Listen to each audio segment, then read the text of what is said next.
when you come to the question, is the gift of speaking in tongues for today, one of the first places I go is 1 Corinthians chapter 12 all the way through 14. Probably one of the most important texts that actually deal with this issue of speaking in tongues, in addition to Acts chapter 2 or something like that.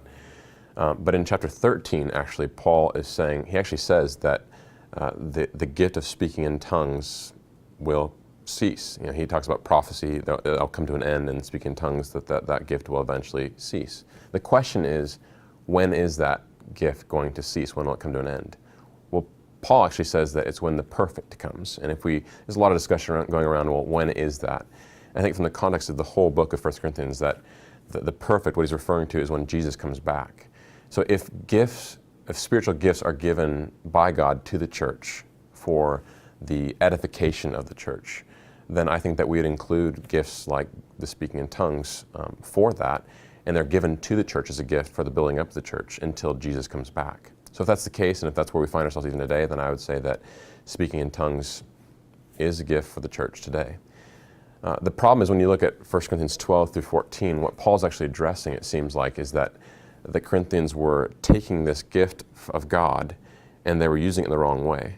In a sense, it seemed like they were using it for an ego boost. Like they were saying, if you have the gift of tongues, then you're really spiritual. And this is the biggest measure of the Spirit, if you have this gift, because it's kind of miraculous and it's a big deal.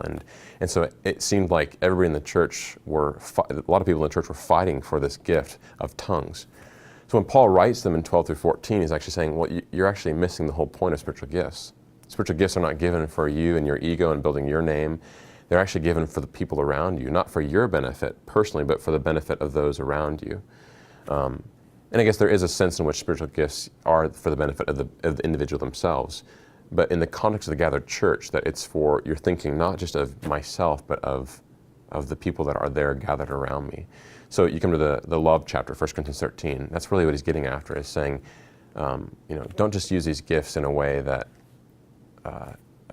lack the nature of love, but if you're using the gifts in a way that's loving, you're thinking of the people around you. So his advice for the church was, when you use the gift, when the church gathers together and somebody speaks in tongues, make sure you do it in an orderly way.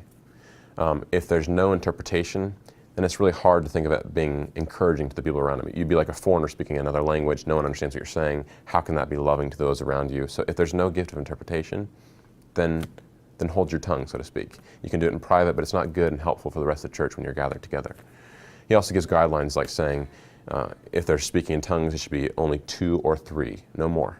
And so he's giving clear parameters for this church service not being a time of chaos, but God is a God of order, that it should be done the way that he's prescribing. So even though you have the gift, doesn't mean that you can use it whatever way you want. He's showing that it should be done in a way that's loving, in a way that's actually helpful for the church when it gathers together. So I would say, yeah, it is a gift that's for the church today. The question then is it actually divisive in the church? If the church that you find yourself in is actually, vying for it in a sense, like that's the ultimate measure of spirituality, like the Corinthian church, then it might be good to think through as a church, well then, is this for us right now? Should we foster this gift, or should we say, this is actually going to cause more division than good?